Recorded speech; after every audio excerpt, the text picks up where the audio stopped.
In this video, I will show you step by step how you can use Transport Pass through Google Wallet. Now, first of all, what we need to do is head over to our Google Wallet. And then once we are on the main homepage right here, we can then click on Add to Wallet at the bottom. Now, once we click on this, that will then bring us to this page where you'll now see an option for Transport Pass right there near the top. Now, click on this and then you'll get a list of all the different Transport Passes which are available on Google Wallet. Now, what you can do is you can search at the top, or you can scroll through and choose one manually. So for example, if I just click on Allentown right here, I can click on this. That will then redirect me over to this page right here where I will now be able to go ahead and purchase my pass. Now, I can click on adult, click on, whichever one you want. So it can be a day pass, it can be a one ride.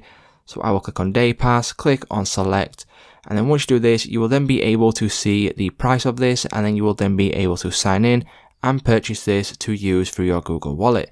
So it's just a simple, guys. That's how you can use the Transport Pass on Google Wallet. If this video did help you out, please leave a like on today's video, and I will see you in the next one.